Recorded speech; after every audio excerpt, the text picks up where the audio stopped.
Hello everyone, welcome back to another Jurassic World Evolution 2 video. In today's Jurassic World Evolution 2 video, we are going to be talking about the development diary number 2. Originally we thought this was going to talk about pack hunting, however, now we got the reveal of a brand new marine reptile which I assume is the Tylosaurus, and our first beta footage of the Indominus Rex as well. So let's get into it and break down and analyse what we saw from the development diary number 2. Now obviously at the start we were greeted by the game director Rich Newbold. He has been doing an incredible job behind the scenes of creating Jurassic World Evolution 2 and creating Jurassic World Evolution 1 as well. And we're greeted with this gorgeous little showcase of what seems to be 3 Brachiosauruses and a Triceratops in the wild in what I assume is Alaska from previous gameplays we've already seen. And the whole reason for showing that was pretty much because they start talking about how you have to wrangle the dinosaurs from the wild to protect your guests and also to protect the dinosaurs themselves in the campaign mode. We're then shown a gorgeous shot of Jurassic Park San Diego, what more is it? And as you guys can see we have some enclosures. Not too sure what dinosaurs are in here, I assume later on we do see Pachycephalosaurus, so maybe we'll have Pachycephalosaurus there. And it's San Diego, so maybe the dinosaurs that were transferred over like Tyrannosaurus Rex, Triceratops, maybe even Brachiosaurus, we don't know yet. But looking at the San Diego, we have the amphitheater over there, we have some attractions and what seems to be Jurassic Park themed buildings. Now my assumption is either that, well we know that mixed eras are going to be a thing, but my assumption is that the mixed eras are going to be through customizational options now.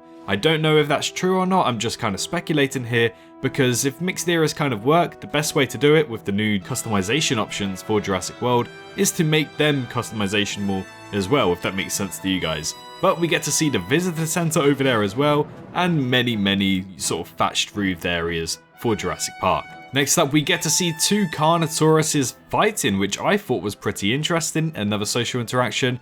And then we're skipped forward with a beautiful shot of the Stegosauruses walking across. Now the next clip is where it gets exciting. This is either Tylosaurus or something I completely don't know of. Like, I'm not the best when it comes to marine reptiles, I'll be honest, but in my assumption, by looking at it, this seems like a Tylosaurus in my opinion. It could be a completely different marine reptile, so if it is and you guys know what it is, feel free to let me know down in the comment section down below or give me your suggestions. But I think it's safe to say it's a Tylosaurus, just from looking at it.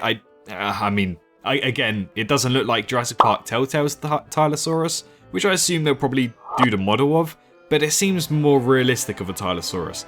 Anyways, let me know in the comment section down below because I'm not 100% sure, but I do theorize and think it is a Tylosaurus. And then we get a really good shot and beta in-game footage. This is now beta, it's moved from alpha to beta footage now. But the shot here with the amphitheater of Jurassic Park San Diego and then looking at the Tyrannosaurus Rex, it's all coming together. I absolutely love it. And Chaos Mode is going to be so good because from what we see later in the video, you'll see why. But looking at Jurassic Park San Diego and having the T-Rex is just so nostalgic to me. I don't know about you guys, but I absolutely adore it. And I'm really glad that that's the case. Next up, we get a shot of what I assume is some sort of desert in America. This could be Nevada, it could be Arizona, it could be Texas, all of those places that tend to have deserts. But looking at it, we have 3 dinosaur pens, I believe. One of them has a Triceratops, one of them I'm not too sure what that is. It seems like some sort of Hadrosaurid or maybe even a Carnotaurus. Although it does have a lot of water and a fish feeder, so it could be a Baryonyx. And in the background, I'm again not too sure what type of dinosaurs are there. Maybe a Stegosaurus of some kind. They look a bit bulky and look like a Stegosaurus in my opinion. But it seems like we have a lot of place to build on, but at the same time we don't. Obviously this is a vast range of just sand, so it seems like we can build forever, but at the same time the terrain kind of gets a bit jumpy on the right hand side and right at the back. So I think we will have some sort of terrain constraints, but I'm not too sure how much of terrain constraints we'll have upon building our parks. We get to see drinking animations for the Brachiosaurus, which on the right hand side, the Brachiosaurus looks rather goofy just keeping its neck there, but I still like the drinking animations for the Brachiosauruses as they walk around in couples. We also get a shot of Triceratops, Brachys, and also what seems to be Parasaurolophuses over on the right hand side as well. Next we get a good close-up of the Allosaurus being tranquilized by what it seems, and the skin pattern is very reminiscent of the one we saw in the images. and honestly, it looks really good. It really does look amazing. Unfortunately, there is only going to be one pattern per dinosaur as confirmed by Jens, I believe, which it kind of goes back on what they previously said with multiple patterns. So I'm still hoping that maybe multiple patterns will be a thing, but looking at this Allosaurus, it doesn't seem like that is going to be a thing. However, we get to see it airlifted similar to the Apatosaurus species profile last year, or shall we say last game, and we also get a really nice look of this Allosaurus scratching its ear, let's say. It's so adorable. I absolutely love it. Thank God we have some animations for stuff like this now. Next up, we're treated with some gameplay of the campaign mode and what seems to be more Baryonyxes and a Triceratops as well, and it seems like from the bottom right hand side we can see they are delivering Stegosauruses. So previous image, I did assume that there will be those 3 species. It seems like it's correct.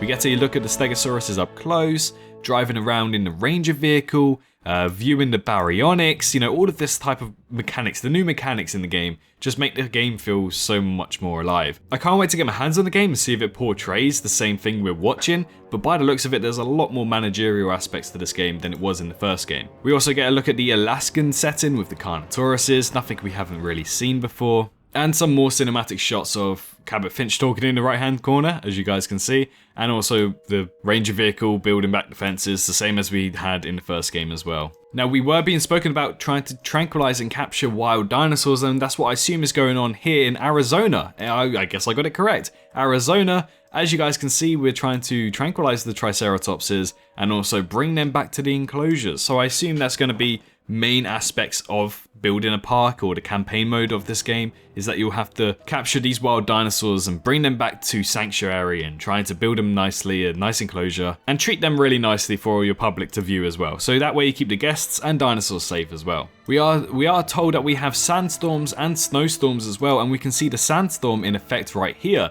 As you guys can see, a Baryonyx has seemed to escape and chasing down a human while somebody goes to tranquilize it. However, the next scene is where it gets really, really cool.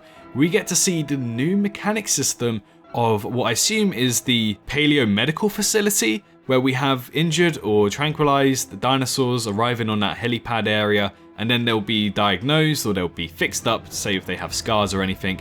And looking at it, it looks awesome. I really like the mechanic, and just having a dead Allosaurus there, I find it funny, morbidly funny. I don't know why, but it's amazing. I'm happy there's a new mechanic to sort out dinosaur fights. We get to also see snowstorms in action with the Gallimimus and Triceratops already been confirmed, and then a really good looking, I apologize about that, there's a motorbike going down my road right now. But yes, sorry about the outside world. Looking at this gorgeous look at San Diego, we have, I don't know, it looks amazing. It looks like the foliage is a lot better. The amphitheater looks incredible to say the least. And it looks like you can build quite a hefty amount around the backside of the amphitheater to sustain your dinosaurs. Let's say it's probably going to be a Tyrannosaurus Rex, let's be honest. But just looking at it, I believe the building mechanics are probably going to be 10 times better than what we got in Jurassic World Evolution 1 as well. And we also see the return of Jurassic Park tour vehicles, but the original tour vehicles as well. Similar to what we had in the first game as well, I assume they'll just go around and it'll increase the visibility. But if you look carefully, you can actually see some Compsognathus jumping about, not walking, but jumping about right in the bottom there, next to some cacti. It's so cute, I really love the Compy. And I believe the dinosaurs in the background are Pachycephalosaurus and Dracorex, although I think it's more Pachycephalosaurus. We see the return of signs as well, as we suspected. We know there's going to be some modular building, but not intense modular building. And it seems like part of that are going to be the signs returning from Evolution 1 as well. And then we're starting to be told about Chaos Theory mode and how you'll either rebuild a park or you'll build a facility based off what we saw from the original movies. And looking right here, we can quite clearly see we are on Isla Nublar, which seems to be a lot bigger than the Isla Nublar we played with from Evolution 1. From this cinematic view, we can clearly see the Aviary, we can see the Moser Pit, which is huge, the Innovation Center, and Main Street, which is absolutely awesome to say the least. And from the information we got, it seems like we are going to be building on every single movie: Fallen Kingdom, Jurassic World, The Lost World, Jurassic Park 3, and Jurassic Park 1, and even San Diego as well. But ladies and gentlemen, this is what you're probably all waiting for. This is where it gets really, truly exciting. We get an introduction to Jurassic World and then a jump cut to the Indominus Rex roaring. This is our first ever look at the Indominus Rex in Jurassic World Evolution 2, and personally speaking, I think it looks a lot better than Evolution 1's. Now you might be thinking how? Well, if you look at the teeth, if you look at the back, if you look at the quills or the protofeathering coming down its neck, and even the nasal cavities inside, or whatever it is just in front of the eyes, they all look remarkably different than to what we got in Evolution 1, and personally speaking, because it's beta gameplay as well, it could even still get a lot better. But this is also taken on Isla Nublar, as we suspect this is going to be a chaos mode, where we'll have to contain and maybe even build a park with the Indominus Rex as well, without it breaking out. However, just looking at it, I'm so glad it's returning. It's one of those hybrid dinosaurs that maybe not many people love, but personally, I think it's natural, in a sense that it looks like a dinosaur, let's say. But yes guys, that's where I'm wrapping up today's video. It's a nice little breakdown of Development Diary number 2. We got to see the Indominus Rex, Tylosaurus, San Diego, and even Isla Nublar returning as well. It just looks phenomenal, to say the least. I'm really excited. November 9th can't come soon enough. Anyways guys, if you enjoyed today's video, do consider pressing that subscribe button and like button, and also let me know in the comment section down below, what is your favourite bit from Developer Diary number 2? In the meantime, make sure you're staying safe out there, and I hope to see you all in the next one. Bye bye. Hello, hi, you. Did you enjoy the video? Just a little reminder to press that like button and also subscribe. I just want to thank my Patreons for this month on screen right here, as giving me that little extra support really does go a long way. But anyways, I hope you guys have an amazing rest of your day.